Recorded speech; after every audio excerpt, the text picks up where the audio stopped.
What's up, everyone? It is Diecastbuffet here again, guys. We have a 1999 Bobby Hamilton Kodak Chevrolet Monte Carlo in the studio from Racing Champions. Let's go ahead and check it out. All right, folks, rotating base out of the studio, and thank you all for tuning in today. I greatly appreciate it. We got a good one in the studio, and God bless Bobby Hamilton, man. Always a fan of him, man. I remember the NASCAR Thunder games and stuff. It's just, oh man. So he drove the number 4 car in the late 90s for Morgan McClure. They had a bunch of different drivers. I think they had, Ernie Irvin, Sterling Marlin, then, of course, Bobby Hamilton. And what an iconic paint scheme they're still doing. Darlington throwbacks to this day. And this is from the NASCAR Racing Champions line. And I want to say this is a 1999. You know, sometimes, even though the packaging says 99 and the car looks like a 1999, it could be based off the 1998 paint scheme. So there's a little bit of inaccuracy sometimes. I'm going to assume this is a 1999 because I don't see the 1998 50th anniversary decal. Check out the artwork here. You have the Bobby Hamilton kind of a Sharpie signature there. You got your Kmart price tag. I mean, could you imagine going down the aisle and see $349 for a Bobby Hamilton diecast? Not only does it have an ARC style box, but it's in a plastic dome and it has a really nice wax coated card back. Fantastic stuff. Got the portrait right there. You got your car. Oh my goodness, man. The late 90s Monte Carlos are dope. It is a die-cast body and chassis with real rubber tires.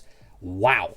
Go to the back panel of it. Not too much here, but this is pretty interesting. Some of the mail-in things, like you would send in one, I don't know, a money order or something.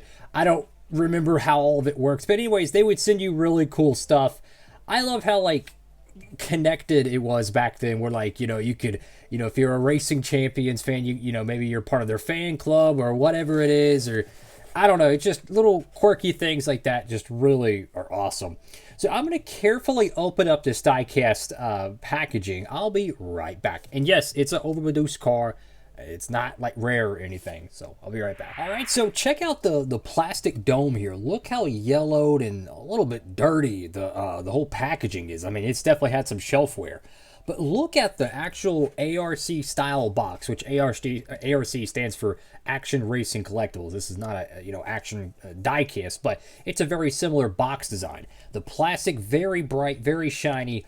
It is clear, and then of course you have a little bit of yellowing on the insert pieces, but the main portion is not. This is a hood open diecast as well, and just look at the box artwork. I mean, look how dope that is, man. You got the car, you got the driver, you got the signature, you have a black to red gradient, a lot of detail, even a little cutout for the Racing Champions logo. I mean, I'm just saying, Racing Champions, even though their diecast molds can be kind of funky, the diecast metal isn't the highest grade. They provided an amazing value to the NASCAR diecast collector back in those years, which I find really, really cool.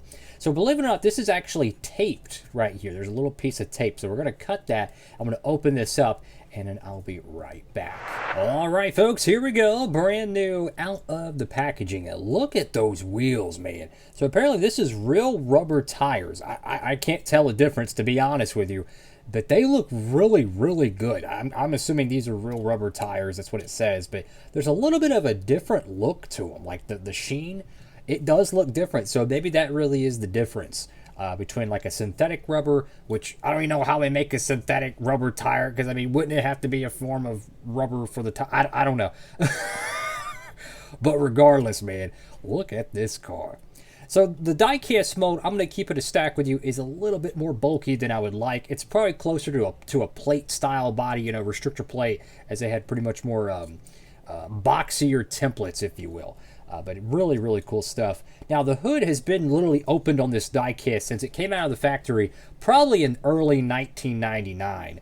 And I don't want to break it, so we're going to try to keep it open for now. But you can look at the interior right there of the engine. I mean, you even got the little rails that go around the engine. I'm just keeping this real. This is a diecast that costs $349 back in the late 90s, okay? And it has this much detail. I mean, you could buy some of these. They're overproduced till the cows come home. And you could take the engine out, and then you could use it as a shop diorama piece or something. I mean, just really, really cool stuff. And you have the little signature print right there as well. Fantastic stuff. It's got Kodak Max film. The paint is a little bit bubbly. I'm assuming what happened is when they were spraying it, it spit on the car, because you can see some bumps here. That usually happens when the spray nozzle is not properly clean. It's either that or the clear coat. I'm going to assume it's the paint, but you never know. Kodak Max film. Got, what is it? Chevrolet Monte Carlo. Got the number 4. You have your silver front headlights there. Plastalock Moog. Got Union 76.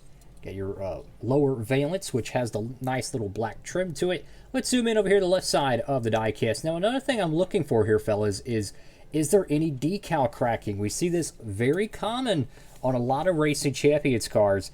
And, you know, doing these reviews on them, it kind of gives you a little bit of an experiment to see which ones are aging, you know, like, okay, this one's deteriorating or this one's in good shape. So far, this one's actually in pretty good shape. We did a diecast review on a, was it 1998, I think it was, or a 99 Ricky Rudd, and oh my goodness, the thing looked like, it looked like, what do you call it, a peanut brittle, where it's like broken up in little pieces. That's what it started to look like. So this one's definitely aged much better.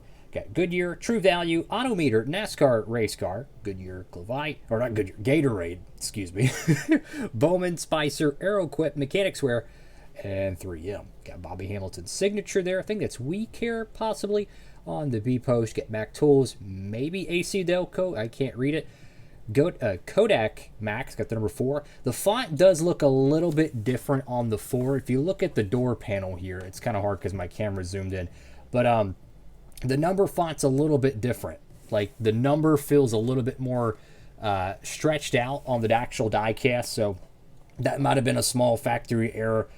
You got the little stripe down here at the bottom, which I love the color to it. Kind of reminds me of the Polaroid, you know, logo and whatnot. I like the color to it. Got some smaller sponsors over here to the left side of the car. You have like GM Performance Parts, Bowman, I think Fram, possibly. You have DuPont, something else, something else. You had the Morgan McClure Motorsports logo right there. These cats, let me tell you, they won a lot of Daytona 500s, man. I mean, actually, I think they won like 2 or 3 of them. Yeah, I think they won 3, actually. Yeah, because didn't Ernie Irvan win one with them? I could be tripping on that, but I thought they won 3 Daytona 500s in the 90s. I mean, something about that 4 car, man. And, wow. And they won 2 with Sterling Marlin, I think. They were not like a weekly contender, you know, but man, for some reason, they won, you know, at Daytona. Bobby Hamilton actually won in the 4 car. I want to say Martinsville, I want to say it was. Got Gold Max Film, Morgan McClure, got the number 4, Kodak. I think that at this point in NASCAR, they actually had taillight decals. I could be tripping on that, but I wouldn't be surprised if Racing Champions decided to not put it on the car. Go over to the right side of the diecast, and again, you can see a lot more of the bumps on it, unfortunately.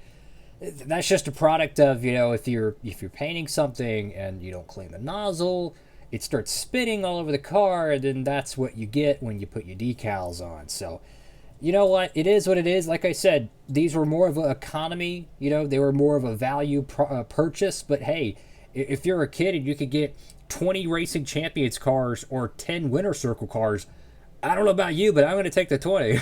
You know what I'm saying? You could have a whole field of cars, you know? So that was really cool.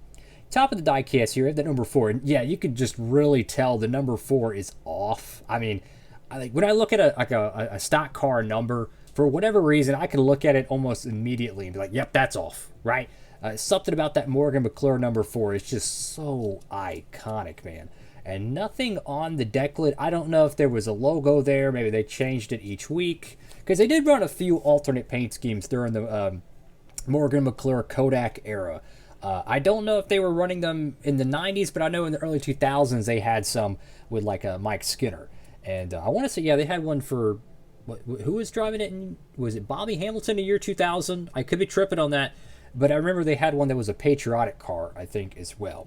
So, what an awesome diecast here in the studio. I'm kind of afraid to close the hood because if I close the hood, I'm going to have to like almost chip the paint to open it up because the way the fenders, or not fenders, but the wheel well are, there's not a lot of clearance there. I don't want to damage the tire.